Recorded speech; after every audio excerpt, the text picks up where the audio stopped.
Deuteronômio capítulo 27, a partir do versículo 11. E nós vamos continuar depois a leitura também no capítulo 28. E nós vamos parar a leitura somente no versículo 14 do capítulo 28. Então é um pouco extenso, eu já vou começar a ler para a gente ganhar tempo. Amém? Os irmãos vão acompanhando aí.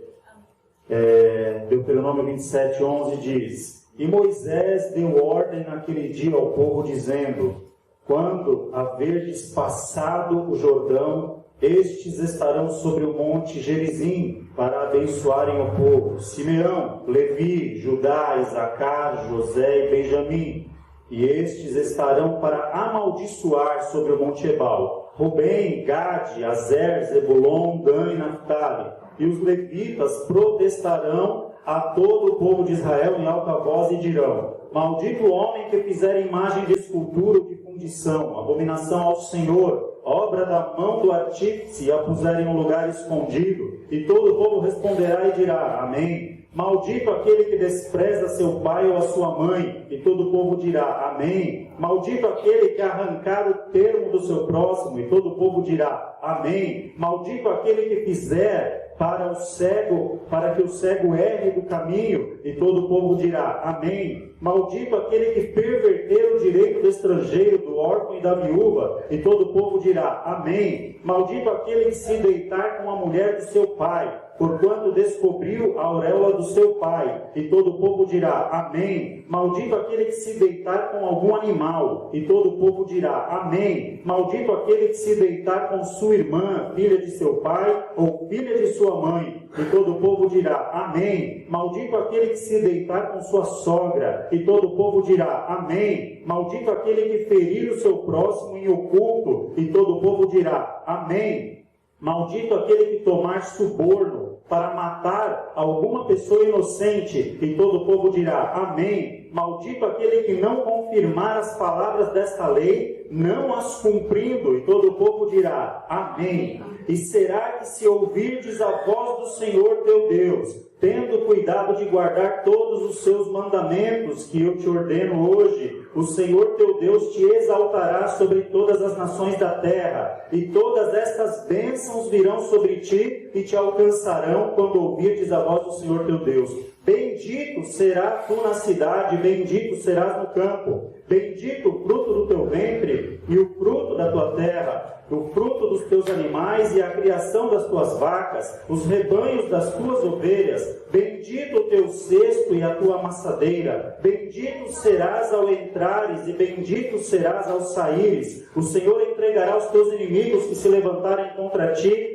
feridos diante de ti. Por um caminho sairão contra ti, mas por 7 caminhos fugirão diante de ti. O Senhor mandará que a bênção esteja contigo nos teus celeiros, e em tudo que puser a tua mão, e te abençoará na terra que te der o Senhor teu Deus.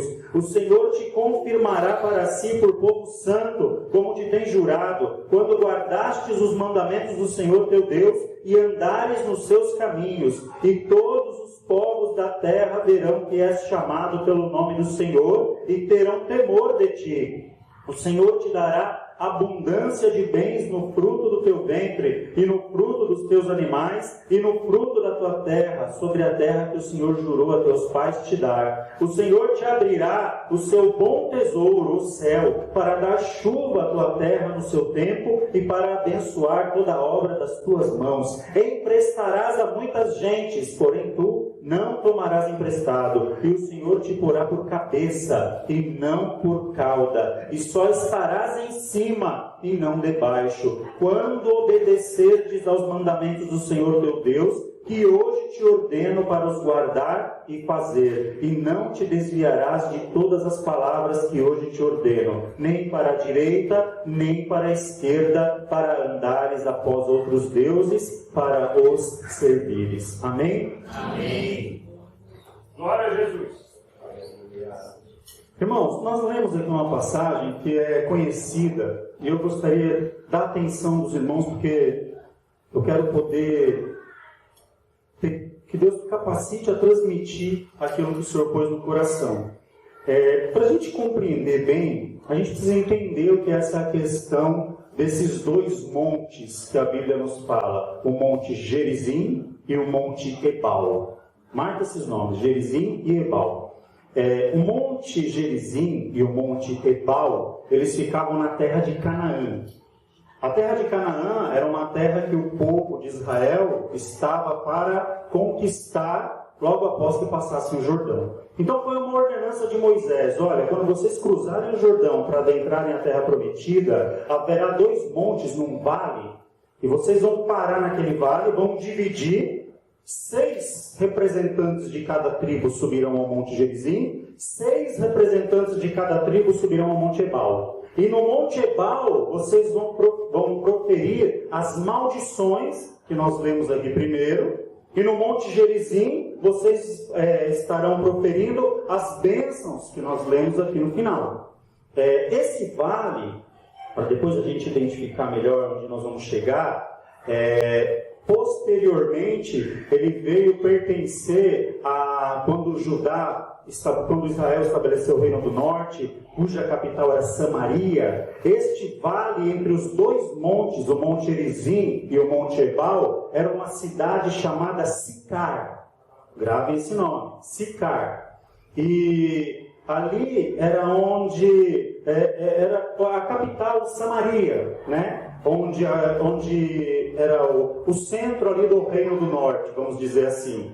E para a gente compreender, esses montes eram dois montes altos. Quando a gente fala em monte assim na Bíblia, às vezes a gente não tem uma noção exata da altura, do tamanho. Às vezes, o monte é como eu subir essa rua aqui da igreja, é uma ladeira. Não, não é. O Monte Gerizim, ele tinha cerca de 800 metros de altura, e o Monte Ebal, ele tinha aproximadamente 900 metros de altura. O Ebal era mais ou menos 100 metros mais alto que o Monte Gerizim. Daqui a pouco os irmãos vão entender por que nós estamos falando tudo isso. E ali foi ordenado por Deus para que o povo tivesse consciência de 2 caminhos que Deus estava propondo para o povo. O Monte Gerizim representava o quê? Bênção. E o Monte Ebal? Maldição. O povo ali podia estar num vale, quer dizer, ainda ninguém tinha tomado uma decisão. Estava no meio. E esse vale não era pequeno, porque foi edificada uma cidade ali, entre esses dois montes. Cidade de Sicar, como eu já falei. Aí, eles haviam ali... Deus, ele é tão maravilhoso naquilo que ele faz, porque quando Deus, ele mostra essas 2 situações, ele ainda diz assim: olha, no Monte Gerizim você vai ser abençoado desta forma, desta forma, desta forma, com essas bênçãos, com essas bênçãos. Quer dizer, Deus, ele dá a dica para o povo do caminho que o povo tinha que seguir. Não é? Deus, ele não é um ser tirano que ele te coloca numa situação onde você não sabe para onde ir ou para onde percorrer e agora eu vou contar com a sorte, se eu fizer a escolha errada eu vou me dar bem ou vou me dar mal. Não, Deus, ele fala para você: olha, eu estou te colocando aqui, as tuas pernas vão te guiar, mas um lugar produzirá bênção e o outro lugar produzirá maldição. Então, baseado nisso, é lógico que aqui é uma figura, né, está tipificando, é uma tipologia. Eu quero dizer com isso que as nossas escolhas, elas trazem para nós situações, né? Muitas vezes nós vemos falar na Bíblia, por exemplo, lá em Mateus, do servo prudente que edifica a casa sobre a rocha e do servo imprudente que a edifica sobre a areia. Nós vemos lá em Provérbios falando, por exemplo, da mulher sábia que edifica a sua casa e também da tola que destrói. Nós vemos em outra passagem falando sobre aquele servo fiel e sobre o servo infiel. Em outra passagem nós vemos ali falar sobre o fariseu, como foi o tema da lição da escola dominical de hoje pela manhã, e do publicano. Então vejam que sempre há pontos opostos entre as escolhas que fazemos. E aqui o que eu quero dizer? é que tanto o prudente quanto o insensato, a tola e a sábia, o fiel e o infiel, o fariseu, o religioso e aquele que se arrepende, que reconhece a grandeza de Deus, todos estes e outros mais estão dentro de nós. Como assim, irmão? Você sabia que a tola e a sábia estão dentro de vocês? Estão dentro de nós, o tolo e o sábio? Mas o que vai mostrar? A escolha que eu fizer. As minhas escolhas vão mostrar se eu sou tolo ou se eu sou sábio. O prudente e o insensato estão dentro de mim. As minhas escolhas vão mostrar se eu sou prudente ou sou insensato. O fiel e o infiel estão dentro de nós. A maneira que nós vivemos, o que nós nos relacionamos com Deus, vai dizer se nós somos fiéis ou se nós somos infiéis. Então essa situação que Deus propõe aqui, Ele mostra essas duas situações. Olha, uma situação, a situação de maldição. E a outra situação, a situação de bênção. Então, onde as nossas escolhas têm nos levado? O que nós temos vivido diante dessa realidade? Não adianta eu fazer escolhas erradas e querer subir o Monte Gerizim. A Bíblia dá exemplo disso. Eu não sei se os irmãos lembram da passagem, mas a Bíblia dá exemplo disso. Jesus tratou com uma pessoa sobre isso. Quem sabe do que eu estou falando? Parabéns. A mulher samaritana. Se nós lemos o Evangelho de João no capítulo 4, diz que Jesus ele estava saindo, acho que da Judéia para a Galiléia, e importava que ele passasse por Samaria. Não é caminho. Não era uma rota, vamos dizer assim, que ele era obrigado a fazer para chegar a outro ponto. Importava que ele passasse por Samaria por outras questões, mas importava que ele passasse por lá. Quando Jesus chega em Samaria, propriamente dito na cidade de Sicar, os irmãos leiam o texto, Jesus ele faz uma opção. Ele convida os discípulos para subirem o Monte Gerizim. Uma subida de 800 metros. É mais ou menos a altura da Serra do Mar, para a gente ter uma ideia. Nós estamos a 800 metros aqui em São Paulo, do nível do mar, aproximadamente. Então imagina você subir a serra a pé, só para a gente ter uma ideia de altura, não é? Então, era uma subida fácil? Não. E Jesus chama os discípulos, vamos subir o Monte Gerizim. Por que ele quis subir o Monte Gerizim?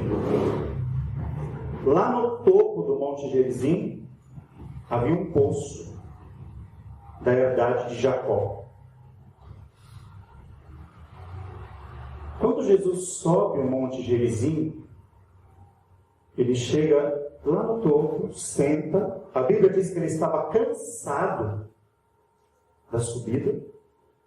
O sol devia ser fadigante naquele horário, que era próximo ao meio-dia, a Bíblia fala o horário. Só que acontece uma coisa curiosa. Acaba de subir um monte de 800 metros de altura, Jesus vira para os discípulos, olha, desce. Vão lá para a cidade comprar comida. Qual era a cidade mais próxima? Sicar. Quer dizer, desce tudo de volta. Talvez alguém podia ter perguntado assim, mas quem que vai, Senhor? É só Pedro, Tiago e João? Não, desce todo mundo. Desce todo mundo e vão comprar comida. Por quê? Porque ali havia uma pessoa que Jesus precisava tratar. Vamos entender, vamos agora contrastar essa pessoa que Jesus precisava tratar com a leitura que nós fizemos aqui do Deuteronômio. Para a gente entender aquilo que Deus quer nos dizer nessa noite. Havia uma mulher samaritana, que ela ia buscar água aproximadamente esse horário, ao meio-dia. Quando a Bíblia fala dessas questões, a gente já observa que essa mulher ela tinha um conflito com ela mesma. Porque para pensar, quem em sã consciência deseja subir um monte de 800 metros para buscar água com um balde nas costas, no mais alto momento do sol, lá no meio do céu, aquele calor escaldante? Por que será que essa mulher escolhia buscar água este horário? Porque ela estava fugindo de todo mundo. Eu acredito que pela manhã, no início do dia, as mulheres subiam esse monte para buscar água, para os afazeres do dia, né? Para talvez ali fazer a sua comida, para preparar a comida dos filhos, do marido, enfim, delas mesmas, né? Delas próprias. E provavelmente essas mulheres iriam subindo este monte pela manhã conversando, né? Olha, que bênção, vamos subindo aqui o monte Gerizim e a fulana vai ter mais um bebê, Deus abençoa a vida dela, porque não sei o quê. Quer dizer, as situações, as conversas eram essas. Mas aquela mulher não participava desse cenário, porque as escolhas que ela havia feito anteriormente a colocar numa situação difícil. Para a gente entender, Jesus está lá no topo desse monte, aí essa mulher já está lá, tirando água, Jesus vira para essa mulher e pede para ela, para que ela lhe dê de beber. Ela olha para Jesus, ela vê de cara que ele é judeu, né? Pela sua aparência, pelas suas vestes, enfim. E ela diz, como é que você me pede água para beber se os judeus nos comunicam com os samaritanos? Aí Jesus insiste no pedido, dá-me de beber. Aí a mulher vai lá, atende o pedido de Jesus. Ela tira a água, dá ali para Jesus, e Jesus começa a puxar conversa com ela, né? Começa a dialogar com aquela mulher. E ele vai adentrando em questões pessoais, que eu não vou me prender ao texto agora, por causa do tempo. Mas os irmãos depois leiam o capítulo 4 de João, os irmãos vão entender melhor.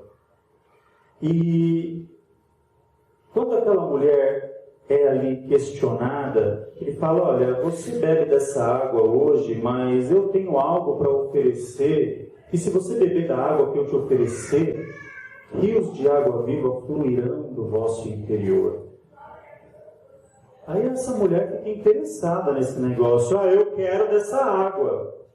Porque você nunca mais vai ter sede. Ela quer dessa água. Aí o que acontece? Jesus entra no X da questão. Segundo a lei, essa mulher, para ela receber alguma coisa de um outro homem, ela precisava estar acompanhada do seu marido, ou se ela fosse solteira, acompanhada do pai. Ela não podia receber algo de um outro homem se não tivesse acompanhada do marido ou do pai. E Jesus vira para ela e diz assim, tá bom, chama o teu marido, que eu vou te oferecer essa água, mulher. A mulher vira para Jesus e fala, eu não tenho marido. Aí Jesus diz para ela assim, disseste isso com verdade, porque você já teve 5 maridos e o que você vive agora não é teu marido. Aí a mulher arregala um olho para Jesus, vejo que és profeta. Aí ela entra no ponto da questão que nós lemos lá no Deuteronômio. Ela diz assim, os judeus dizem que o lugar de adorar a Deus é em Jerusalém. Os nossos pais samaritanos, que não se misturam com os judeus, dizem que o lugar de adorar a Deus é aqui no Monte Gerizim. Porque foi o lugar onde Moisés ordenou para decretar a bênção. E o Senhor? Onde o Senhor diz que é o lugar? já que eu vejo que o Senhor é profeta, é em Jerusalém ou aqui no Monte Gerizim? Aí Jesus começa a escancarar a vida daquela mulher. Olha, eu te digo que não é nem em Jerusalém e nem aqui no Monte Gerizim. Os verdadeiros adoradores adorarão ao Pai em Espírito e em verdade. Glória a Jesus. Para analisar a vida daquela mulher. Ela havia feito escolhas erradas, vivia debaixo de uma maldição pelas suas escolhas erradas. Ela não se misturava com o povo. Talvez quando aquela mulher saía na rua, as outras mulheres apontavam para ela: lá vai aquela ali, ó, que já foi casada 5 vezes e que agora vive com outro homem que não é marido dela. Lá vai aquela ali que fez isso, que fez aquilo outro. Quer dizer, e ela estava debaixo de uma situação por escolhas dela mesma. Só que ela estava indo buscar água num lugar onde ela acreditava que era um lugar de bênção. E onde ali ela esperava que ela pudesse estar adorando a Deus naquela situação. O que eu quero dizer com isso? Que muitas vezes os nossos problemas, as nossas más escolhas, os nossos pecados, muitas vezes nos separam ou nos impede de estarmos em comunhão com Deus, e nós queremos obter algo da parte do Senhor, sendo que a gente precisa, na verdade, ter um encontro com Jesus. Porque quando Jesus se encontra com essa mulher, todos esses dogmas, todas essas questões mal resolvidas na vida dela, caem por terra. Lembra? A tola e a sábia que estava dentro dela, o fiel e o insensato, o prudente e o insensato, o fiel e o infiel, todas as escolhas que nós podemos fazer, que estão dentro de nós. Ou eu escolho edificar, ou eu escolho derribar. Ou eu escolho construir num alicerce firme sobre a rocha, ou eu construo de qualquer jeito em qualquer lugar para estar sujeito ao primeiro vento, à primeira chuva, desmoronar tudo. Então as escolhas são nossas. Agora o que a gente precisa para obter essa situação de bênção? É ter um encontro verdadeiro com Jesus. Porque quando Jesus ele quebra aqueles paradigmas, primeiro da falta de comunicação, segundo de oferecer algo para ela que resultaria em algo milagroso na vida dela, na cabeça dela, ela, poxa, eu nunca mais vou ter que subir aqui para tirar água, essa água que ele me oferece vai jorrar todos os dias, eu vou ficar livre desse peso, dessa situação. Muitas vezes as nossas más escolhas nos trazem peso, nos trazem dificuldade, e nós queremos subir o monte da bênção, mas as más escolhas vêm junto. A gente arrasta, trazemos conosco. Enquanto aquela mulher não teve encontro verdadeiro com Jesus, essa situação na vida dela não foi mudada. Aí, de repente, Jesus transforma esse quadro na vida dela. Quando ela entende essa questão, ela percebe, o Senhor era profeta, agora o Senhor diz que os verdadeiros adoradores adorarão ao Pai em espírito e em verdade. Eu entendo isso mais ou menos, mas os nossos pais pregam que quando o Messias chegar, quando o Messias vier, ele vai nos ensinar todas essas coisas. Jesus descortina para aquela mulher a sua natureza. Eu te digo que eu sou, eu que falo contigo, sou o Messias. Nós não vemos Jesus revelando-se assim, dessa forma. Ele preparou aquele momento, ele tirou os discípulos de perto, fez eles subirem 800 metros, agora desce, porque ele se importava com aquela vida, com aquela mulher, e ele queria que as más escolhas daquela mulher, a partir daquele momento, caíssem por terra, para que ela entendesse o que era ela viver em novidade de vida em Deus. A nossa adoração, ela acontece em espírito e em verdade. Glória a Jesus. Amém. É a verdade com Deus. É o caminhar em verdade com Deus que nos possibilita nós estarmos desfrutando essas bênçãos, nós estarmos debaixo de uma situação de bênção. Quando nós deixamos as nossas más escolhas de lado, porque o inimigo muitas vezes ele nos acusa, o inimigo muitas vezes ele nos afronta, o inimigo muitas vezes ele quer lançar em rosto: olha, um dia você fez isso, você fez isso, você fez isso. Outro dia eu comentava, né, Martinho Lutero, quando escrevia ali as teses da reforma, ele estava escrevendo lá, segundo os historiadores dizem que o diabo aparece para Martinho Lutero e fala para ele assim: você vai escrever isso porque você um dia fez isso?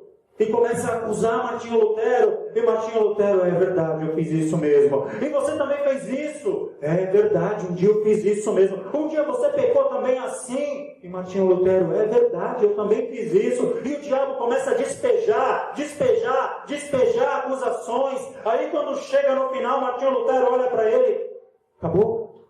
Não tem mais nada? Tem mais um ainda, e você também fez isso? É verdade. Aí ele pega uma caneta vermelha, assim, uma pena, e escreve assim: o sangue de Jesus Cristo me purifica de todo o pecado. Toma, diabo!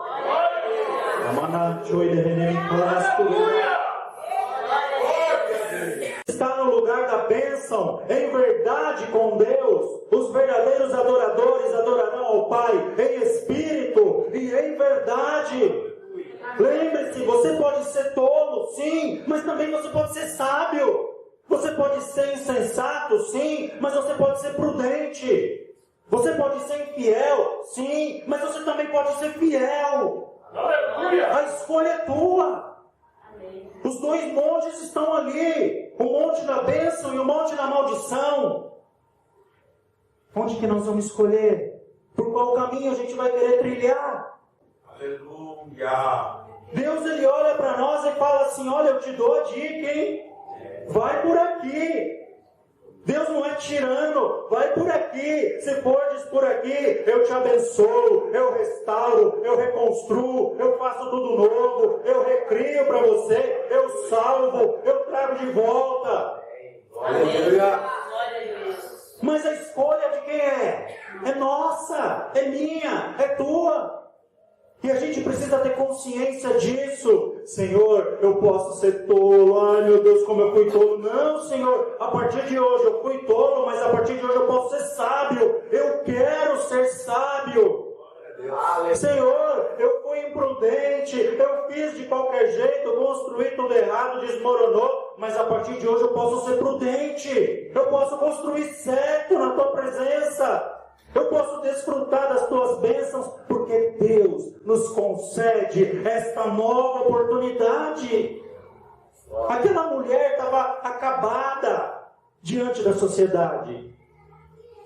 Ela se sujeitava a situações terríveis para não ser acusada, para não ser apontada. Mas Jesus desvia o seu caminho. Jesus, ele muda o seu plano, o seu programa do dia, a sua rota, para ter um encontro com aquela mulher. Aleluia! Quando aquela mulher ouve falar que ele é o Messias, ela vai correndo lá para a cidade, e aquela mulher que era mal vista, que se escondia dos outros, ela sai pregando. Encontrei um homem junto à herdade de Jacó, lá no poço, tirando água onde eu servi, que ele disse tudo o que aconteceu na minha vida e ainda me ensinou o lugar onde eu devo adorar a Deus. E as pessoas creem na pregação daquela mulher e sobem um monte de novo atrás dela para poder ter a oportunidade de ouvir tudo isso da boca de Jesus. Jesus pega aquilo que era maldito na minha e na sua vida e transforma em bênção. O que nós precisamos, irmãos? Termos um encontro com Jesus. O que nós precisamos? Bebermos da água que Ele nos oferece, porque Ele vai nos limpar, Ele vai nos lavar, Ele vai fazer tudo novo dentro de nós, Ele vai restaurar aquilo que está sujo, aquilo que não presta mais, porque quando nós paramos para olhar para a nossa própria natureza, nós nos decepcionamos. Nós nos decepcionamos. Eu preciso de Jesus. Eu preciso de Jesus. Eu preciso que Jesus conserte. Eu preciso que Jesus me lave. Eu preciso que Jesus me limpe. Eu preciso que Jesus me ensine. Eu preciso que Jesus me dirija. Eu preciso que Jesus me conduza à verdadeira adoração. E aquilo que era maldito na minha vida vai ser transformado em bênção. Só Deus tem poder para fazer isso. Só Deus tem poder para mudar a nossa história. Só Deus tem poder para pegar alguém que não valia nada perante o mundo, perante a sociedade, e fazer uma nova criatura. E transformá-la agora em filho, em filha de Deus, para termos um tratamento diferenciado nas mãos do Senhor. O caminho está diante de nós. Onde as nossas escolhas vão nos conduzir? Nós podemos subir o monte da bênção, sim, como também o da maldição. Deus não interfere nisso. Ele nos dá a dica. Vai por aqui, meu filho. Vai por aqui, minha filha. Porque aquilo que Deus tem preparado para nós, a Bíblia diz que nem olhos viram e nem ouvidos ouviram. Deus ele tem preparado uma vida de bênção para nós. Deus tem preparado uma vida de restauração. Não importa se o inimigo vem te acusar, talvez de alguma coisa que você tenha dito, alguma coisa mal resolvida, alguma coisa que talvez você tenha falado na tua casa, no meio dos teus familiares, que tenha entristecido alguém, que tenha provocado alguma situação no seu trabalho, no seu colégio, enfim, não importa. Deixa Jesus transformar isso em bênção. Jesus não quer ver o seu povo caminhando com peso nas costas, peso de maldição. Porque senão nós faremos igual aquela mulher. A gente vem para a igreja, que é o lugar da bênção. O monte da bênção, mas o fardo pesado da culpa. E aquilo nos faz andar assim, nos rastejarmos. Quem que adora a Deus em espírito e em verdade desse jeito, ó? Aí quando Jesus tira esse peso, desperta em nós esse sentimento de adorá-lo em espírito e em verdade. Aí nós exercemos uma adoração verdadeira, como nós temos feito aqui nesta noite. E o Senhor, Ele se agrada de nós. E Deus nos visita. E o Espírito de Deus passeia no meio da sua igreja. E Ele nos renova, Ele nos restaura. E a gente sai daqui cheio de fé, cheio de ânimo, regozijando na presença de Deus, porque Ele reconstrói a história da minha e da tua vida. Mas a gente precisa entender isso. Chega de peso. Chega de culpa. Chega de se arrastar. Eu fui tolo. Foi, mas seja sábio. Eu fui imprudente. Foi, mas seja prudente. Eu fui infiel. Foi, mas seja fiel. A mudança depende de você, depende de mim. E Deus é quem faz daqui para frente. Ou será que eu vou viver me lamentando para o resto da minha vida? Deus está olhando para mim assim: você foi, meu filho, eu já te perdoei. Enxerga que eu te perdoei, muda de vida agora. Caminha na bênção.